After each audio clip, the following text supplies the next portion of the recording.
राजा विक्रमादित्य और शापित महल का रहस्य। समय था प्राचीन उज्जैनी का, जब राजा विक्रमादित्य अपनी बुद्धि और पराक्रम के लिए पूरे आर्यावर्त में प्रसिद्ध थे। लेकिन उस रात कुछ ऐसा हुआ जो इतिहास में कहीं दर्ज नहीं, क्योंकि जिसने देखा वो जिंदा नहीं बचा। रात का समय, बिजली कड़कती है, किला अंधेरे में डूबा है। एक सैनिक भागते हुए आता है। महाराज, दक्षिणी वन के पास पुराना महल, वहां फिर से रोशनी दिखी है। राजा गंभीर हो उठते हैं।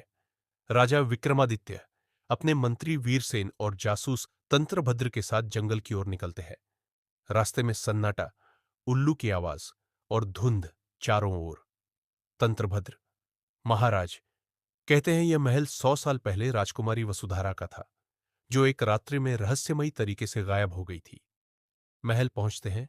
टूटी मूर्तियां, झूमर झूल रहे हैं, परंतु भीतर से हल्की वीणा की धुन सुनाई देती है। राजा तलवार खींचते हैं। कौन है वहां? लेकिन कोई जवाब नहीं, सिर्फ एक परछाई भागती दिखती है। दीवारों पर पुराने चित्र, राजा और वही राजकुमारी की तस्वीर बिल्कुल जीवंत लगती है। तभी एक ठंडी हवा चलती है और दीवारों पर लिखे शब्द चमकने लगते हैं। जो सत्य जानना चाहेगा, उसे अपना जीवन देना होगा। वीरसेन डर जाता है। महाराज, लौट चलिए, यह कोई साधारण महल नहीं। राजा: विक्रम कभी पीछे नहीं हटता। वे अंदर बढ़ते हैं। दरवाजा अपने आप बंद हो जाता है। महल जैसे जिंदा हो गया हो। राजा को एक पुराना दर्पण मिलता है, पर उसमें उनका चेहरा नहीं, बल्कि एक स्त्री का चेहरा दिखाई देता है। वो वही राजकुमारी वसुधारा, राजकुमारी की आत्मा, आईने में। राजन: मेरा प्रेमी एक साधारण कवि था, पर राज दरबार ने उसे धोखे से मार दिया। मैंने सत्य के लिए आत्मा त्याग दी। जो इस आईने में देखेगा, उसे मेरे आखिरी पल का अनुभव होगा। अचानक आईना टूटता है। एक तेज प्रकाश फैलता है। राजा और उनके साथी 100 साल पीछे पहुंच जाते हैं। राजा खुद को उसी काल में पाते हैं जब राजकुमारी जीवित थी। दरबार में वही षड्यंत्र, वही धोखा।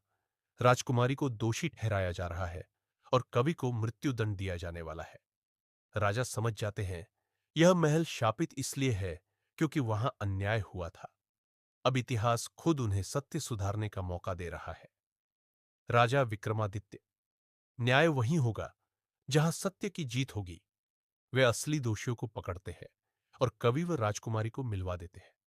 राजकुमारी रोते हुए कहती है, राजन, आपने समय को जीत लिया।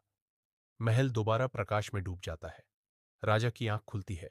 वह फिर उसी टूटी हवेली में है, पर अब वहां शांति है। दीवारों पर लिखा होता है, शाप मिट गया, सत्य अमर हो गया। वीरसेन पूछता है, महाराज, ये सब सपना था या सच? राजा मुस्कुराते हैं।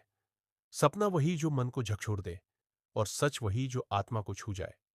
वे बाहर निकलते हैं। पीछे महल धीरे धीरे राख में बदल जाता है। राजा महल से बाहर आते हैं।